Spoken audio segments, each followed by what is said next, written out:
Chers compatriotes, merci. Merci pour votre engagement. Merci pour votre implication.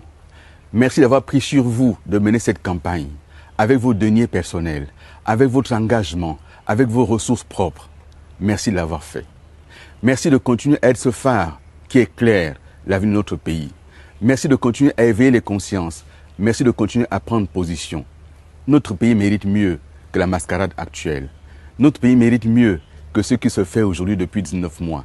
Notre pays mérite une rupture totale. Mes chers compatriotes, comme vous, beaucoup de Gabonais ont cru au lendemain du 30 août que les choses allaient enfin changer. Comme vous, de nombreux Gabonais ont voulu faire confiance aux militaires sur la parole donnée solennellement. Et comme vous, beaucoup de Gabonais ont été déçus. Déçus de constater que les militaires ont manqué à leur parole. Déçus de constater que les militaires perpétuent le même système qu'ils ont prétendu combattre. Ce système, aujourd'hui, il est en place.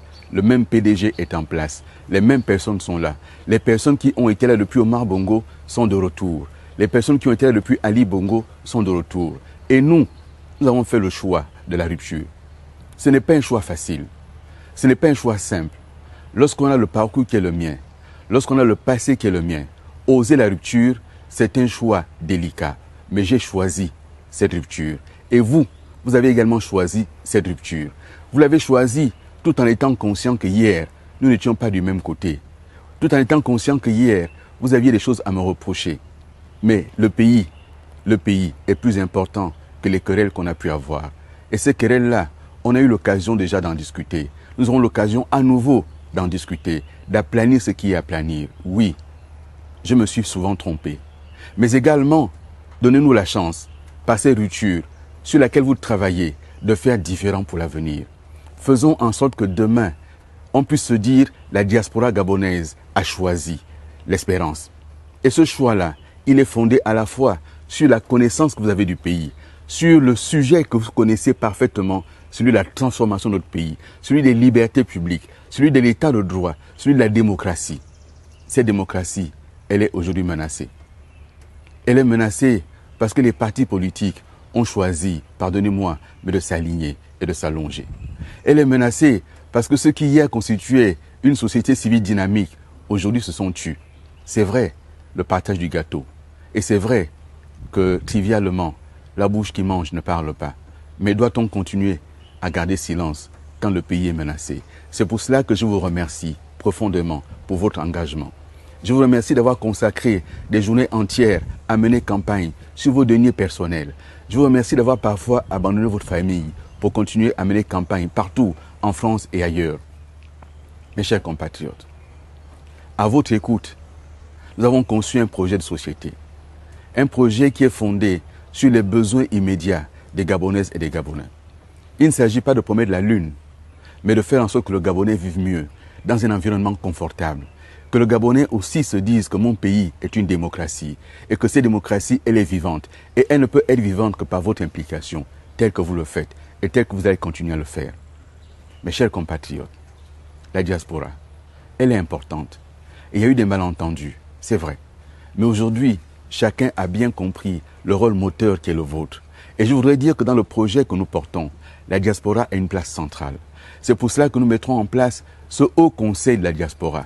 Pas tel qu'il existe aujourd'hui, mais un vrai Haut Conseil de la diaspora, qui fera en sorte que les éléments gabonais vivant à l'étranger, nos compatriotes qui vivent à l'étranger, ne se sentent pas abandonnés par leur pays, mais que cet élément-là, que nous appelons le Haut Conseil de la diaspora, soit l'interlocuteur du gouvernement. 2 sessions annuelles seront consacrées à l'examen de la situation des Gabonais de la diaspora. Des étudiants, mais aussi ceux qui sont installés, ceux qui travaillent, ceux qui ont ouvert leur propre entreprise. Il s'agit de tenir compte de ces Gabonais qui font la richesse du pays, qui sont l'avenir du pays et qui sont le phare de notre pays. Mais nous avons également proposé d'élargir et de sortir des seuls représentants prévus aujourd'hui par la Constitution unique qui a été adoptée au mois de novembre 2024. Nous, dans notre projet, nous proposons 7 députés de la diaspora. 7. Pourquoi 7? Nous pensons qu'il faut qu'il y ait 2 députés représentant l'Europe, 2 députés représentant l'Afrique, 2 représentant l'Amérique et 1 représentant l'Asie. c'est proportionnel à notre représentation dans ce continent, sur ces continents. Nous voulons le faire également pour qu'on donne les moyens à ces députés. Dans le cadre notamment du règlement intérieur de l'Assemblée nationale, on déterminera combien de missions doit effectuer un député à l'année pour visiter sa circonscription, qui va comprendre plusieurs pays. D'autres l'ont fait. Essayons de nous inspirer de ceux qui fonctionnent le mieux. Notre engagement à nous aujourd'hui, vis-à-vis de vous, Gabonais de la diaspora, c'est être à votre écoute. C'est être là pour entendre vos attentes, pour entendre vos besoins, mais aussi pour solliciter votre expertise, votre savoir-faire, votre accompagnement pour notre pays. Merci pour cette belle soirée que vous passez ensemble dans le cadre de cette campagne. Merci à vous. Beaucoup d'entre vous ne se connaissaient pas avant. Aujourd'hui, nous avons appris à travailler ensemble. Merci pour votre implication. Merci pour tout. Au soir du 12 avril, le message qu'on doit envoyer au monde, c'est que la diaspora a fait le choix de la rupture, le choix de l'espérance. Et ce message-là, il est déjà entendu. Il est entendu au Gabon, dans la jeunesse, dans les professionnels, dans les intellectuels. Et on descend dans le peuple pour partager ce message. Soyez vigilants. Soyons-le tous. Le pouvoir cherche à frauder. Il cherche à intimider. Il cherche à tricher. Aujourd'hui, certains de nos représentants sont menacés. À Franceville, à Libreville, à Oyem, à Port-Gentil, on intimide les représentants de ACVBN. Mais qu'à cela ne tienne, nous continuons à nous battre. Nous avons fait le tour du Gabon. Nous ne ferons pas certaines provinces, hélas, manque de temps.